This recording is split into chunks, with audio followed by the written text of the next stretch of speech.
Alors, très heureuse d'interagir avec Nicolas ce soir, même si c'est à distance. Et nous avons eu tous les deux le privilège de vivre des aventures exceptionnelles, d'explorateurs aux confins de la planète et même au-delà.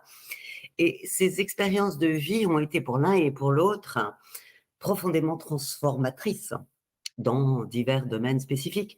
Mais je retiendrai deux profondes transformations que j'ai ressenties et j'aimerais que éventuellement Nicolas rebondisse sur ça. Alors, tout d'abord, au-delà de ce qui m'a construit comme individu, je me suis sentie en orbite appartenir à l'humanité, à être à cette distance, je dirais, plus et même, je dirais, mieux humaine. Parce que la vie et le travail en équipage, dans toute la diversité de nos profils, de nos cultures, ça a vraiment souligné la coopération, la solidarité, la générosité, le respect mutuel, en partageant un objectif commun qui était de réussir une mission complexe au bénéfice de l'humanité. Et aujourd'hui, on voit bien que dans la Station spatiale internationale, c'est un peu le seul endroit où, dans un environnement très conflictuel, on arrive encore à développer cette fraternité, je dirais, constructive. Et puis mon deuxième point, mon deuxième constat, c'est de m'être sentie profondément et de façon évidente, je dirais, terrienne. Dans l'univers très technologique, voire même dématérialisé que peut être une station spatiale, nous étions tous fascinés par les couleurs et la dynamique de la planète en regardant par le hublot.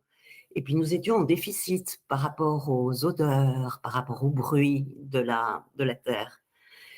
Et donc j'en ai retenu que l'exploration du réel, et en particulier d'un réel qui est à peine dévoilé, quand il se situe un petit peu au-delà des frontières, c'était une bonne façon de résister à cette tentation de se soumettre à un enfermement dans une bulle virtuelle, qui est faussement protectrice et qui pouvait même nous amener à nous déconnecter de notre nature humaine et de notre ancrage terrien.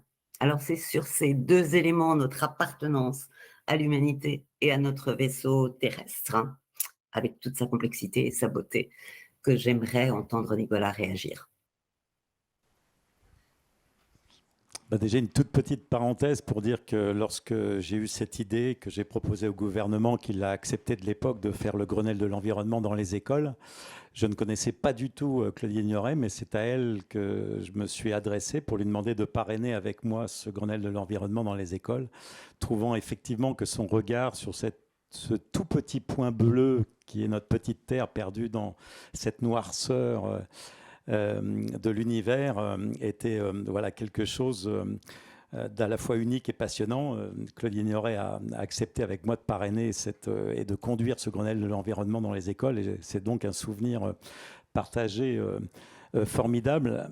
Alors oui, ce rapport à la Terre, c'est quelque chose qu'on retrouve assez souvent chez ceux qui explorent, que ce soit en orbite, très loin, que ce soit dans les montagnes, que ce soit dans les océans. C'est généralement déjà des personnes très, très combatives. Je le suis d'ailleurs face à des problèmes qu'on rencontre, notamment administratifs par exemple. C'est le premier qui me vient à l'esprit lorsque on entreprend des voyages. Mais je ne le suis plus du tout, même si je l'ai été lors de mes premiers voyages, face aux éléments qui sont le vent, les températures. En fait, on se rend compte qu'on est aujourd'hui, on vit effectivement, et Claudine Ignoret parlait de cocon, on est dans un confort, mais quasiment absolu et total. Il fait tout le temps bon. Quand il fait trop chaud, on a la climatisation dans la voiture, on rentre dans les bureaux, partout, on a toujours chaud, on est toujours à l'abri de la pluie, même dehors, on a des parapluies, on n'est jamais finalement. Et lorsque je suis parti dans mes premiers voyages, je combattais en quelque sorte ces éléments qui étaient de façon systématique, d'ailleurs, considéré à tort par moi comme hostile, hein, parce que c'était toujours ou trop chaud ou trop froid. En quelque sorte, ça va jamais. Et en fait, vous apprenez non pas à subir effectivement cette nature, mais tout simplement à trouver dans chacune de ces expressions, que ce soit des tempêtes, que ce soit le froid, du bénéfice.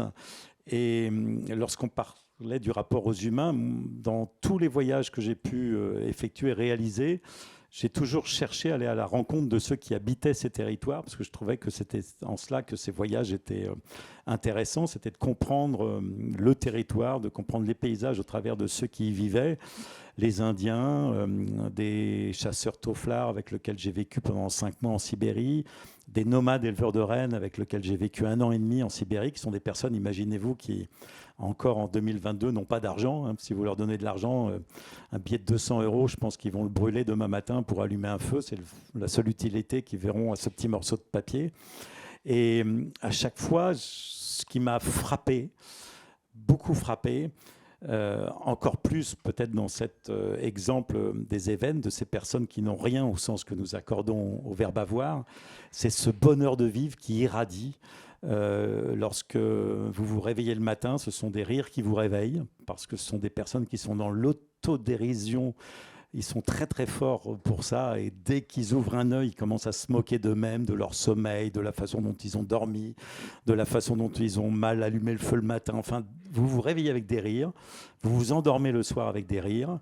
J'ai fait des portraits comme ça d'événements de 85, 90 ans qui ont, vous savez, ce que j'appellerais des rites de bonheur, parce qu'ils ont passé leur vie finalement à rire, à être heureux, alors que, encore une fois, ils n'ont rien au sens que nous accordons au verbe avoir, mais ils ont voilà, leur reine, leur harde de reine, leur relation à la nature, qui est une relation, comme j'indiquais tout à l'heure, qui est que vous prenez les choses telles qu'elles arrivent, et vous apprenez à y voir toujours le bénéfice plutôt que la partie, on va dire, un petit peu plus obscure, qui est pour une tendance d'ailleurs assez française à toujours voir le mauvais côté des choses plutôt que le bon côté des choses.